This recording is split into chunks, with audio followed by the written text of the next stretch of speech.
In the previous video, we talked about how there are two types of processes that occur when energy is transferred into or out of some substance.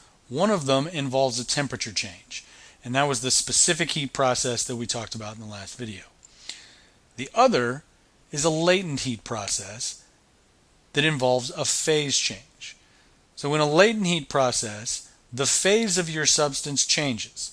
So it goes from solid to liquid or liquid to solid.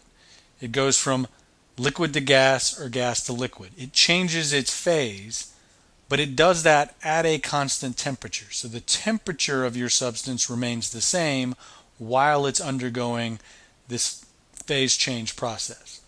The energy that your substance is taking in during a latent heat process is being used to either create or destroy the bonds that hold it together in the particular phase that it's in.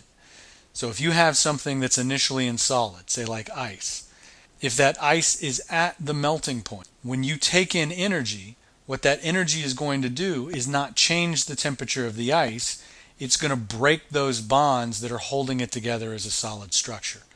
So your ice will melt and become liquid. So if you're adding in energy, your substance will either melt because it'll go from being solid to liquid, or it'll boil and going from liquid to gas. Again, you're breaking those bonds apart.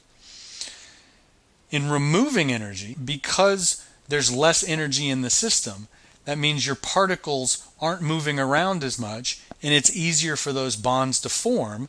So either your substance will freeze, go from liquid to solid, or it will condense, going from gas to liquid.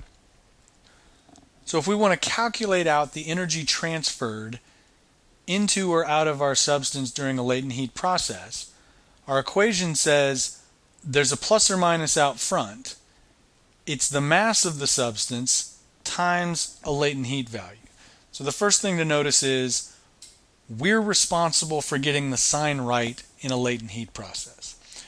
This is part of why we talked in the specific heat video about it might be advantageous for us to simply get used to doing that over all of these processes. That way we don't forget to do it when we have a latent heat process. So we're responsible for the sign.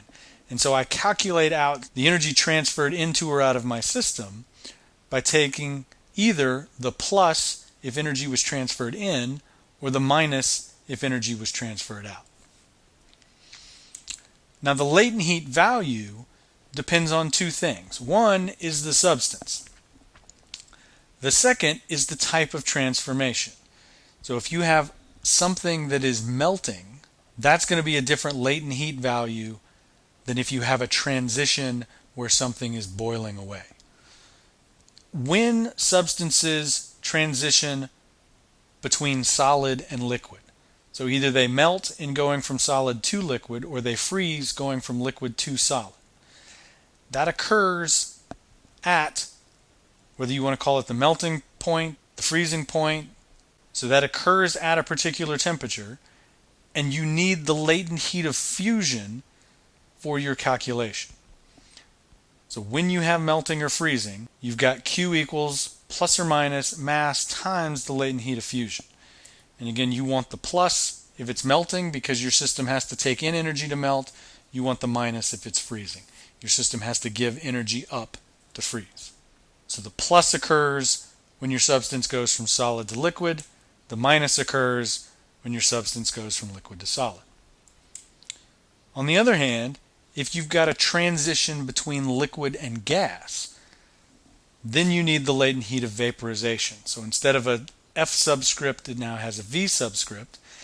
Again, this occurs at a particular temperature.